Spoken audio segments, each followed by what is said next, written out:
right, so let me introduce a little more terminology regarding sequences. We can take the limit of a sequence, and you might notice, like in some of those previous examples, if I look back at actually example 2, you can see that these numbers are getting smaller and smaller and smaller. Now they're alternating sign, but they're getting smaller and smaller and smaller. So it seems like if you just kept going, it's going to approach 0. So, so sometimes a sequence will approach some number, some limit, and sometimes it doesn't. Sometimes you have, like that triangular number sequence. That's just going to get bigger and bigger and bigger, right? It's not approaching some number. So if the limit exists, if you can take the nth term of a sequence as n goes to infinity, and it approaches some limit as n gets larger and larger, then we say that the sequence converges. All right, it converges to some number, and if it doesn't, then it diverges. So now, if we have an explicit formula for a function, like is shown here, where a sub n is equal to some function of n, then we can look at the limit of that function. And now with a series or a sequence, we're dealing with discrete values. And oftentimes a function we think of as being valid for all real numbers. But we can look at the limit of the function as being the limit of the sequence. And that kind of just makes sense. Even though they have different domains, right? If we have a function f of x, it has a domain of all real numbers, right? Whereas this explicit function for a sequence is just defined for the natural numbers. But essentially, their behavior is similar. So we can look at the function, we can look at the limit of the function for all real numbers as being the same limit as the limit of the function for the natural numbers. So that seems pretty straightforward, I think. But let's look at example 3 now. So here we have a recursive formula, and we're asked to find the first 6 terms defined by this recursive formula. And we want to represent it graphically. So we're going to talk about representing things graphically on a number line. And we're going to look at the limit of the sequence. So let's just go through it. It's pretty straightforward.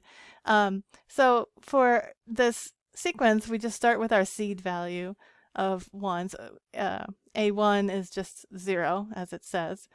And then we can calculate A2 by taking A1, which is 0, and then we're going to add 1/2 to the 2 minus 1. So we're just going to add 1/2. So we get a half. And then A3, we're just going to take the previous value, A2, which is a half, and we're going to add 1/2 squared, so 1/4. So we get 3/4. Okay, so it's pretty straightforward, right? So A4 is going to be A3, which is 3/4, plus 1/2 to the 3rd power, so plus 1/8. And when you add that, you get 7/8.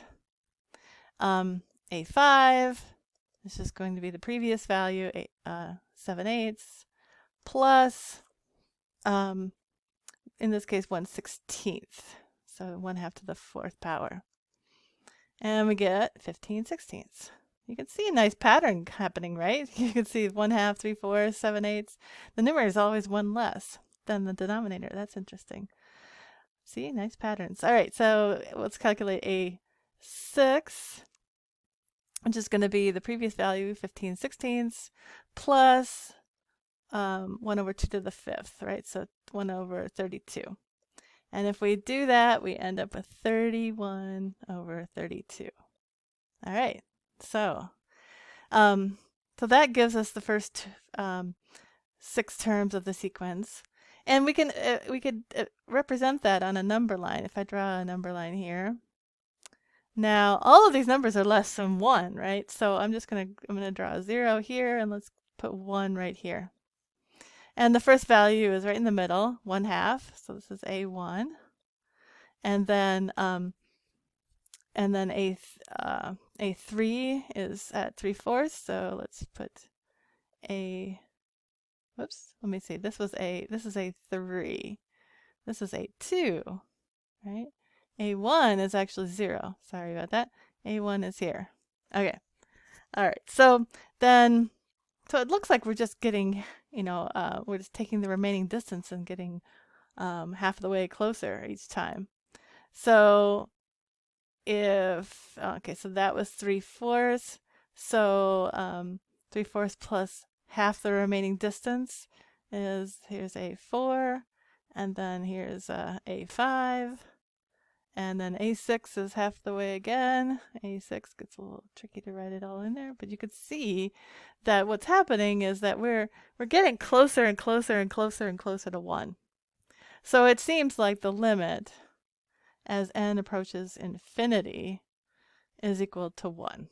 Just kind of, no, I'm not this isn't, I haven't done anything, haven't done any rigorous proof of that, but that's what it seems to be. So, and I should have written a sub n. So the limit as n approaches infinity of a sub n seems to be 1. All right, so there's another example, example 4. You can try it on your own. It might actually save you some time. You can probably do the problem quicker than listening to me talk about it. So go ahead and try example 4. I'll record a video for it either way, but go ahead and try it, and then I'll meet you in the next video.